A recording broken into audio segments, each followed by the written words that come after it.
सोचिए आप पहाड़ों के बीच किसी सुंदर झील घूमने के लिए गए हैं और अचानक आपको वहाँ पर कई सारे नर कंकाल दिख जाएं, तो आप क्या करेंगे? भारत के कई हिस्सों में ऐसी कई झील हैं, जहाँ आज भी हजारों सैलानी घूमने के लिए जाते रहते हैं, जैसे पेंगोंग झील, पुष्कर सरोवर, बिंदु सरोवर, डल झील और कैलाश मानसरोवर झील।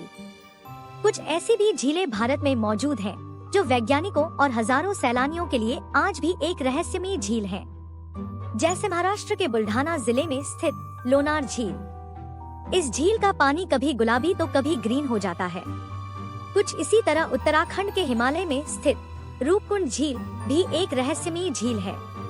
कई लोगों का कहना है कि यह एक कंकालों की झील है, जहां 10 शताब्दी के कई कंकाल आज भी इस झील में मौजूद है। आखिर क्यों इस झील को कंकालों की झील कहा जाता है, तो चलिए जानते हैं। So hello guys, welcome to new video. समुद्र तल से लगभग 5029 मीटर की ऊंचाई पर स्थित रूपकुंड झील त्रिशूली शिखर के बीच में मौजूद है। कहा जाता है कि यह जगह तकरीबन 6 माह बर्फ से ढकी रहती है। हाल के दिनों में इस झील को लेकर कुछ चर्चा हो रही है।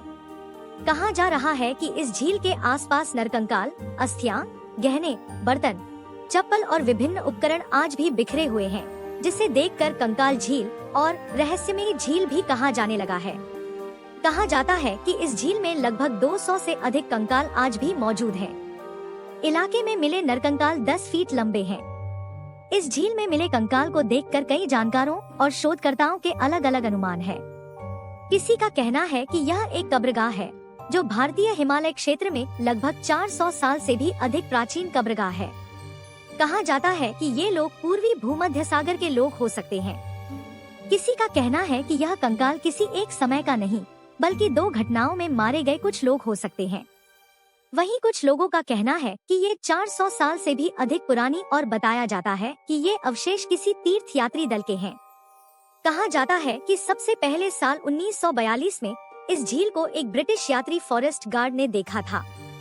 तब उनका मानना था कि यह कंकाल द्वितीय विश्व युद्ध के दौरान हताहत हुए सैनिक हो सकते हैं। वहीं कुछ जानकारों का मानना है तिब्बत के युद्ध से कुछ सैनिक लौट रहे थे, लेकिन खराब मौसम की चपेट में आ गए थे। एक अन्य कहानी इस झील को लेकर यह है कि एक राजा अपने पत्नी और सैनिकों के साथ जा रहा था, लेकिन बर्फीली आंधी में फंस गया, जिनकी वजह से उनकी मौत हो गई। रेडियो कार्बन विधि द्वारा परीक्षण के बाद बताया गया कि यह कंकाल लगभग 4 से 600 साल से भी अधिक पुरानी है। इन कंकालों में ऊन से बने बूट, लकड़ी के बर्तन, घोड़े की हड्डियां और सूखा चमड़ा आदि भी मिले हैं। नंदा देवी घूमने के लिए जो भी जाता है, वो यहाँ घूमने के लिए जरूर जाता है। हालांकि 2004 में हुए एक अध्ययन ने रूपकुंड झील से जुड़े कई चौंकाने वाले खुलासे किए। इस अध्ययन के जरिए यह पता चला कि ये कंकाल 12वीं से 15वीं सदी के बीच के थे। डीएनए जांच के बाद कई नई चीजें सामने निकल कर आईं। यह भी पता चला कि इन कंकालों का संबंध अलग अलग भौगोलिक जगहों से था।